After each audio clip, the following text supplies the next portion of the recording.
Hey y'all, welcome to Book Marketing Mania. I'm Kim, and I'm so thrilled you're tuning in today to learn how to build your audience and reach new readers on podcast.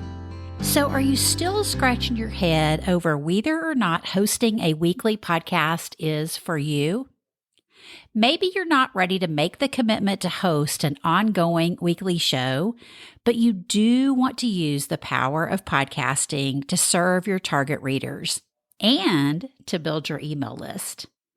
So if you tuned in to the previous episode, you heard my friend Angie Baughman talk about the cool way she's using a private podcast to grow her email list and also connect with readers before and after they purchase her devotional. Now, in this episode, let's talk about 12 ways you can use the power of a private podcast. And I want to first start, though, quickly with the difference between a private podcast and a public one, because it's all about the discoverability and when you want to serve your target readers and if building your email list is a priority. So with a public podcast, your show can be found by listeners searching through their podcast app, or they could be searching in Google or even on social media, and they could discover your show. With a private podcast, your show can't be found by searching alone. The listener has to sign up first with their email address so that you send them the link to access the podcast. And with a public podcast, anyone can click play on it and start listening at any time, whether they are your target readers or not. So you can start serving people right away before they even know anything about you or your book. But the cool thing about a private podcast is only those who sign up for it can play it. So you know they are your target readers if they've signed up for something that you're offering. And you start serving them after they've raised their hand and said, yes, I want to be on your list and I want to hear from you. And they receive your link to access the content and they can listen on their preferred podcast app and they get updates from you as you release new episodes. So now that you know the difference between private and public podcasts, let's dig a little bit more into the power of a private podcast with these 12 ways you can use them to serve your readers before and after they buy your book. So number one, you could use a private podcast as a pre-order bonus. Y'all, times have definitely changed and pre-order bonuses to get readers excited to buy your book early just are not what they used to be. Ask any author around, especially traditionally published ones. So imagine giving your target reader access to a private podcast ahead of your book release. Maybe there's a chapter that didn't make the final cut, but you know it's a topic your readers need to hear. You could repurpose it into several episodes. Or maybe there's some timely content to help your target readers right where they are at that moment in the season before your book releases. A private podcast would make a great pre-order bonus. And I have so many ideas, y'all. I could break all these up into their own episodes. Okay, number two, a second way to use a private podcast is as a gift with purchase of your book. And this could be evergreen for any time they purchase the book, like Angie talked about in the last episode, how she's using a QR code in the devotional for the private podcast. Or maybe you could do it at certain times of the year if your book is something you'd like them to purchase as a gift, like for Christmas or Mother's Day or graduation. Your private podcast could be aimed for that particular season, and it could be a gift with purchase of your book. Then number three, you could use a private podcast as your lead magnet, or some people call it a freebie or an opt-in. Now, the first two, a pre-order bonus and a gift with purchase, are also lead magnets as well because they sign up for your email list to get them. But what I'm talking about is an evergreen freebie that's available to anyone, whether they purchase your book or not. So instead of sending them like a typical PDF they get for signing up for your email list, you can send them to a private podcast. And again, if you listened to the last episode, you heard a little bit about this from Angie and how she's using hers because she has hers set up for readers to get as a lead magnet before they buy the book, and then they can listen to the podcast and learn about it. Or it's offered as a free gift to the book if they buy the book first. So remember, with a private podcast, you're getting the readers' email addresses as they sign up to receive and listen to your show, a private podcast, that is.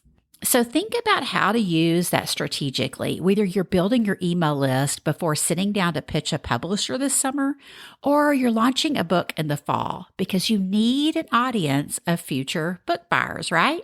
And as I mentioned on the last episode with Angie, with summer coming, I was like, it is a great time to think about how you can be in somebody's ears in short bursts with a private podcast. For example, say you have a book for moms and think about what they're going to be doing this summer. Maybe they're going to be hanging by the pool with their kids while they're out of school, and they have time to listen to a short episode every day or once a week. Or maybe they're moms who work full time and they're stressing about all the to-dos they have before their child goes off to college in the fall. They could easily pop in your short episodes on your private podcast on their lunch break. And now, I know these are also great ideas for a public podcast too. Yes, they are.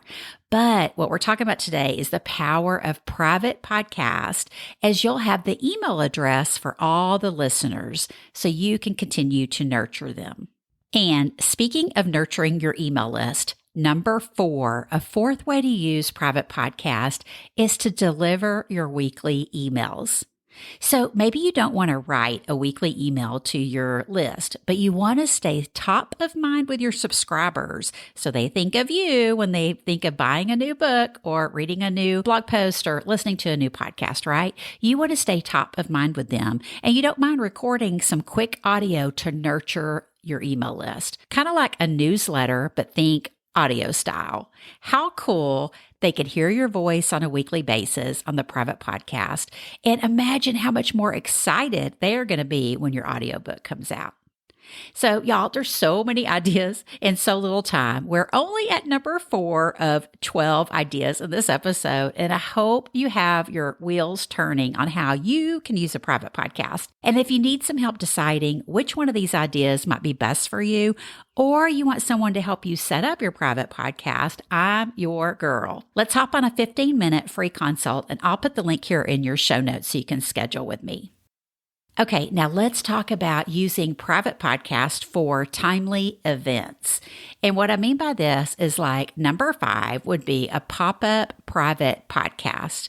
So it's time sensitive. It's only available for a certain time that they can access the podcast and listen to it before it goes away. And so, like your target readers struggle in certain seasons. Maybe again, their mom's dealing with graduation or back to school, or, how to keep the kids from driving them crazy over the summer. Or maybe your readers are married couples dealing with dysfunctional family stress around the holidays. Or maybe your readers are single and they need some encouragement around Valentine's Day or the wedding season in June.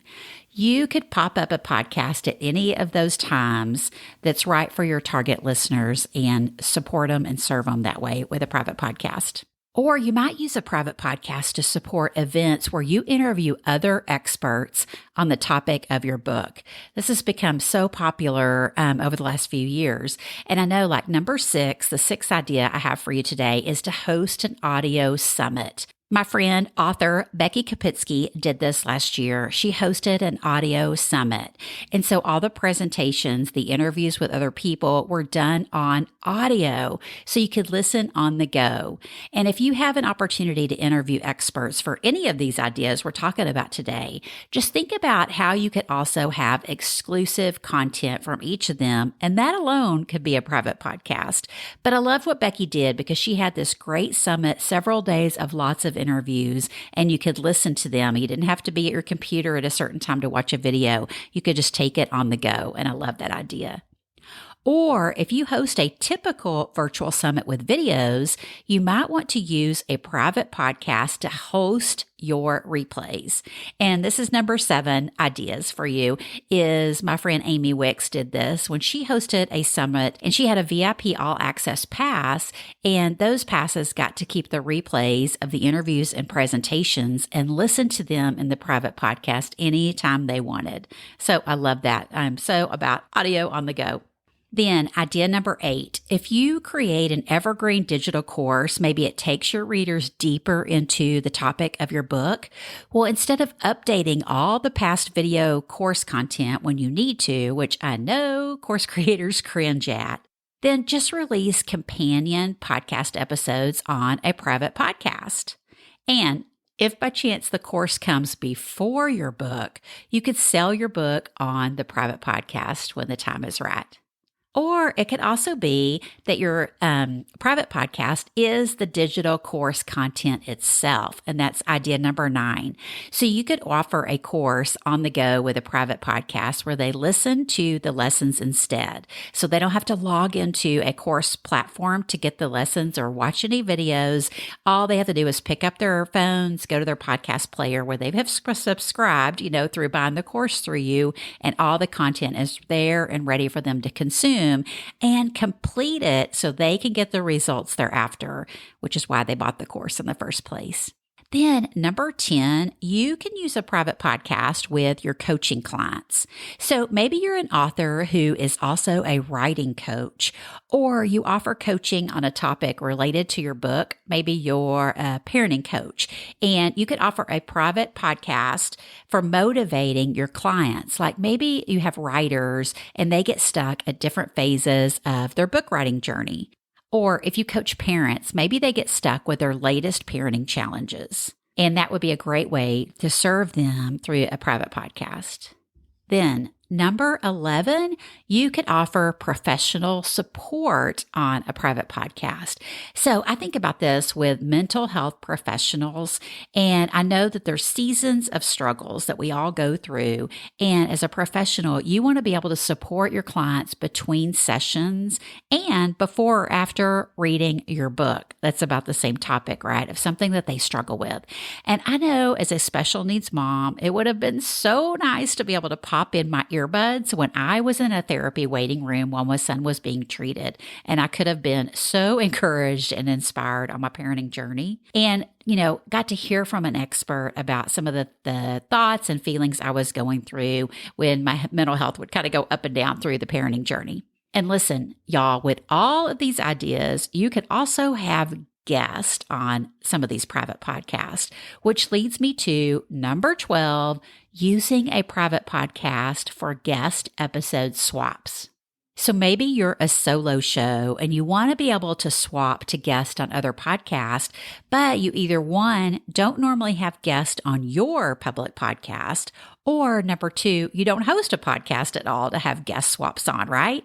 And y'all, I have tons of ideas on this one. We may need to do a future episode on this, but if this is interesting to you, hit me up for a strategy session and let's put private podcast into play for you before you start pitching to guests on other people's podcasts.